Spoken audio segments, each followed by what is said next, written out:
We are now joined by the Deputy Minister for Women and Youth, Steve Letsike. Ms. Letsike, thank you so much for your time and for joining us this evening. Certainly a very difficult time also, I can imagine, for the department, that you're now once again faced with such a horrendous murder of two young women in the township of Mamelodi. We heard Tebogo Mnisi speaking about some of the social ills that they have identified within their communities that could sort of lead to acts of this nature. As a department, do you have any community-led initiatives that you're able to integrate with national crime prevention frameworks to proactively work against GBV?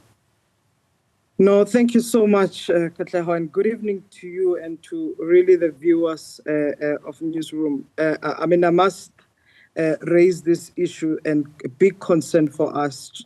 Gender-based violence still continues to remain one of South Africa's most urgent human rights violation and social justice crisis. And this is despite legislation, policy, community efforts. Women, children, and gender diverse people continue to face a high level of crisis. Indeed, what has happened in Mamelodi, and we are seeing it, is happening everywhere. But we cannot accept, how the defined crisis that we're dealing with as a second pandemic, there are quite a number of issues. Mamelodi community is quite correct to actually raise some of the fundamental issues that relates to socioeconomic disparities, the inequality, patriarchal norms that continues to eat the soul of our society. So there are interventions. You would understand that as a department, we've got a strategy that we are coordinating together with a whole range of other departments, for that matter, that provides a cohesive strategic framework. There's a role of social development, there's a role of small business development, there's a role of Department of Justice and Constitutional Development, the role of basic education. All these departments have got programs that responds to the need. And this is why we coordinate, a whole of society approach. But what we also need to be aware of, there's what we call rapid response team at a community level, where community members, these civil society groups, don't have to wait for when there's a crisis. It's about how do we now start building what Bongani has articulated as prevention effort, that we cannot respond only, we must build on the prevention aspects. So part of the NSP's programs that we implement across the country. And what would you say, you say, DM, that beyond the policies and beyond the reforms, there really needs to be what is happening on the ground. What do you make of our moral fiber as a society currently that is leading to us seeing all of this happening, especially at exponential levels that we are currently seeing? Indeed, you are quite correct to ask about the moral fiber, but there are multiple things that we must take to it. Also, that speaks to the mental health, the healing, the care and support, the family unit, some of the things that we have lost. Just yesterday, I was responding to the same question in Parliament around how do we go back to what we have prioritized as building social cohesion. What is the role of the moral regeneration movement that brings faith leaders, traditional leaders, but also society? We cannot shift our responsibility in terms of how we bring up our children. We cannot shift our responsibility in terms of how do we restore values, respect, nurture, care and support, and even the wellness of society. Indeed, we have shifted some of these things in our communities, and we have actually not looked at those root causes that has lost the value of respect towards others. And some of these issues are things that many civil society organizations, many of our government departments are actually dealing with, discharging the responsibility to harness the role responsibility, but also to look at resources and commitments that we have discharged. Faith-based organization, youth movements, structures, political parties, media, yourself, you play an important role.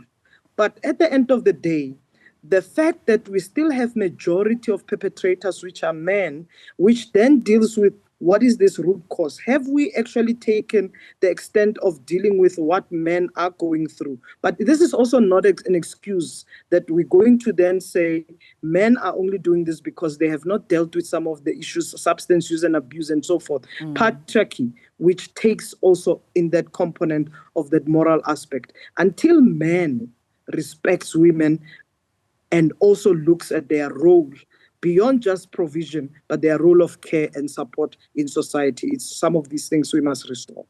And with all of this, DM, what do you say are the biggest challenges that you face as a department in combating GBV and intimate partner violence? Listen, we have to be consistent in our approach. Some of the things we really need to take into account is that inequality is pervasive. It's existing in society. You know, the fact that many South Africans still have this severe socioeconomic status, poverty, and the disparities that exist amongst ourselves, those in the township, those in the villages, those in urban areas. But gender-based violence is happening across our country and across the different communities. We have hotspots that have been identified, but we also have programs that must be consistent. Now, one of the things that you need to realize, as government, we use evidence-based approach to do interventions. So research tells us what we need to be focusing on and brings up those solutions. But also we need to then say justice is also one of the issues that becomes a problem. But what we then have seen, the justice cluster led by both Minister of Justice and police have actually intensified their effort to respond at the level of court services to saying courts must not take long to respond to these challenges of people getting justice, because when you delay it, you are denying it. But at the same time, let's not say that we want to just see justice. We actually want to see to actually see prevention. It cannot be accepted that our young people, by the age they are 21, 1 out of 3 would have faced physical and sexual violence. And at least up to almost 50%, intimate partners are actually the ones that abuses, that kills their partners, like what has happened in Mamelodi, in these 2 cases. But reality of the matter, we have to go back to the drawing board. In terms of the social issues, we are not going to regulate what happens in our homes. We are not going to be asked by society to do that. But what we must deal with, let's not hide perpetrators. These are our brothers, our fathers, our uncles, who are perpetrators. When they commit crime, they must face the might of the law. But also when they start showing signs of disrespect, of discrimination, of violation, we must deal with it then. Let's not wait for men to kill until we actually respond to some of the issues. And this burden cannot be the burden that remains on women. Men across South Africa must stand up and say, not in our name. President Ramaphosa led a campaign to saying men must stand up. It shouldn't be just words. It must be actions in society. Most certainly. DM, lastly, we saw on social media when the story broke out, there was quite an uproar with regards to a certain narrative that was led with regards to these young women having gone out, possibly what could have led to their deaths. How do we and where do we draw the line when it comes to that victim-blaming narratives that we often see online versus trying to look at the realities that young women actually do face and educating and warning them in either not finding themselves in certain situations, in protecting themselves and preventing such an event that we then saw on Sunday? It's such an unfair period or situation to expect that women must not enjoy going out socializing. Who's this socializing for? Isn't it for everybody, for human beings, for adults? That's number one. Yes, our country, our communities must be safe. And that's why when you look at government's commitment around enhancing visibility, policing and patrolling, it's part of the package of how we want to create safe environment. That for me, social media can be harsh in terms of how we respond. Where was women? What were they dressed like and so forth. And then you perpetuate this vulnerability and you want to even cause what we call secondary victimization. It's unacceptable. South Africans must stop that kind of behavior. And even online has become so much of a problem because we have normalized and we have actually accepted this soft violence, online violence that actually undermines the value of our laws, undermines law enforcement, but also undermines humanity in its nature. And I really do think that we must restore some of the things around the participation of creating safe spaces for everybody. The safe spaces must not just be for women and men. The safe spaces must be for women, men, and also children. Our children in the country must be protected. And we have to protect them in a way that we are selfish about it. And we must also consider even people with disability, LGBTI groups, and so forth. So what has been reality is that communities must organize themselves. Government is there to support. Government is not going to leave society in any way. Preventing, educating, awareness raising, but also coming together to unite and ending violence against women will be quite important. And it's part of prevention, it's part of response. We have put 65 Thuthuzela care centers across the country. That means that people, when they have experienced violation, they can go to one-stop center, get psychosocial support, get health service, but also get legal support. And really, society can help us to curb this, but it starts at home. It starts where young people and also older people act responsibly, and they also act with empathy in their work.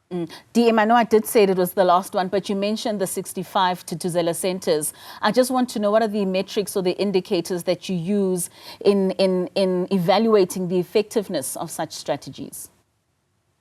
Listen, we've got different approaches to evaluate our work. Some departments, when we monitor the interventions that they do, we use self-assessment reports, but some also collect their own data. It cannot be that the way we have built the capacity of the state, the metrics itself, that tells us what services are rendered to society and how do we then also ensure that we drive and enable our responsive efforts and prevention. So the programs are always evidence-based. They are always designed in the way that we are able to measure our targets. And there are tools that we have set for ourselves, but there are also tools that helps us to improve. And if certain programs that we have within government, whether it's gender responsive or transformative approach, that takes into account that element of reporting and accountability, we are able to track our work as government, and we do take it to the level of community. We work not only as in isolation as government, we also work with civil society. We also work with research institutions such as Human Science Research Council. We work with various other stakeholders. This morning, we were talking about the support of the Gender-Based Violence Response Fund. And we have actually monitored a tool that tells us this hotspot. You are looking at live data that tells us hotspot response and progress in terms of what is happening in courts, in schools, and also what is happening in our society. All right, Deputy Minister, thank you so much for your time and for joining us this evening. As heartbreaking as it is that we have to have these conversations when incidences such as Mamelodi happens, but we certainly do hope that these interventions will lead us to a place where we really have lessened these numbers. Thank you so much for your time. That was the Deputy Minister in the Department of Women, Youth and Persons with Disabilities. Your headlines are coming up at the top of the hour. Please stay with us.